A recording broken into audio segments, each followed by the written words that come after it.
is the tough part for me.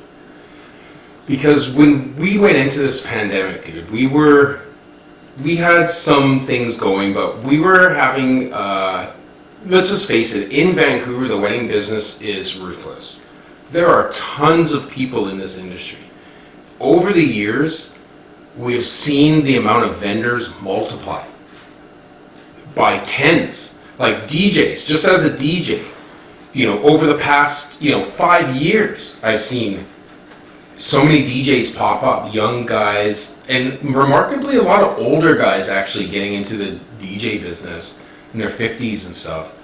And I just see that the industry is really getting bogged down with options.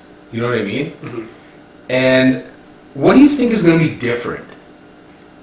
When we get out of this, not just with weddings, but events and shit. Like, what do you think is going to be different when it comes to like just bringing people on and just planning the event?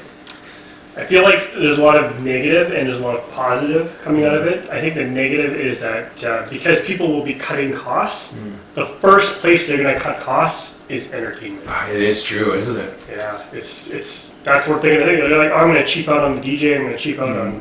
I'm not going to have a magician, or I'm not going to have an MC. I'm just going to cheap out on that stuff, and I'm going to cut costs, which ultimately hurts us. That's one thing. The positive, however, I feel like is they're only going to hire what's most important to them. You're only going to hire what you value the most. But value, that's a very wide, question. What do people value? That's something we can talk about. An entire pod, we've talked about it for hours. Yeah. So what we value is very important, and getting some of that out, that's kind of some, we'll go on along. Yeah. That's going to be extremely, extremely important. Yeah, and I think people don't really get value either, right? Yeah. Value's a hard. That's what I was trying to say. We don't get value. Yeah, they don't get it. They don't understand it. Like, what do you think is the number one most important thing for a bride and groom? People. Wedding? Everybody's like, thing when they think of it is like, okay, number one is like, I'm talking pure selfish planning the wedding. Okay, you're gonna assume that people are gonna be there. But what do you think is the number one thing that brides think of first? You're gonna plan a wedding. What do you think of first?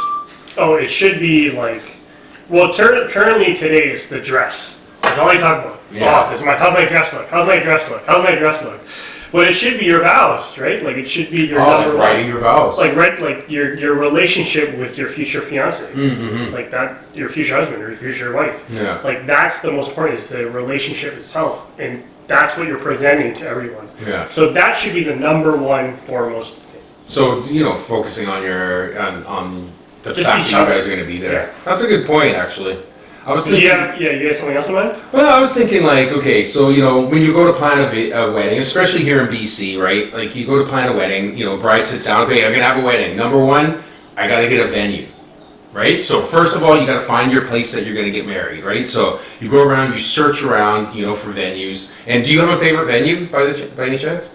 I'm biased because I got married there, but it'd be Hotel Georgia in downtown. That's a beautiful venue. There's lots of very expensive venues. I love golf courses as venues. So Westwood Plateau is a great one. Riverway's newly renovated and built, so that's Riverway's a great one. Great. There's so many I can think of. Like there's so many. But there's some of them that are overdone too. Like we have to have it at Queen Elizabeth Park, or we have to have it. I think some Stanley of them Park they're Pavilion. overrated. Yeah, I think some of them were overrated. Yeah, but they're still very, very nice. Yeah, and you think that those outdoor ones would be thriving right now, like because you're outdoors in the sun, like just do these 20-man ceremonies. Yeah. 90% of those people do not think about the wind. No. Yeah. So you go venue first, right? You're a bride, so you find your venue. That right there is the price in itself. Like a venue's, costs you $5,000-$10,000, whatever it is, right? Yeah. For the ceremony only. Yeah, right, right. And so then what's the second thing you think of? So you got vendor, then your next thing is, efficient maybe? Well, if we're going that way, then it's the banquet, like the... Oh, like the food. Because that's the biggest cost of a wedding. Yeah. Is going to be the food. It's the food. Yeah. Right, and there's some amazing caterers in Vancouver. All you caterers that are going out there, man, there's some really good guys. And however you guys have been surviving during this COVID, I've seen some of them doing catering, like takeout caterers. Yeah. Right, I've seen some of them doing door-to-door service. right? Like there have been some pretty creative companies that have stayed afloat here in Vancouver. And a lot of people just opt for the hotel. That's why hotels are so popular, because the hotels will have their own in-house catering. But it's like, I guess the hotel's pretty good, eh? Like you could just, I like some of them. I do some ones downtown Georgia and at a couple of the other Fairmont and all that stuff. And it seems pretty easy. You go in, but man, you're paying bucks. Yeah, you're to go in paying there. huge bucks for it. Like, when you go into those places, like, meal is going to be amazing. Everything's got to be amazing. So how much money do you actually save by going to a caterer? Do you save money going to a caterer? I think sometimes depends on your caterer, and like this is the levels too of weddings, right? Like this is another thing about Vancouver is there's multiple levels, for whatever your baller status is for a wedding, right?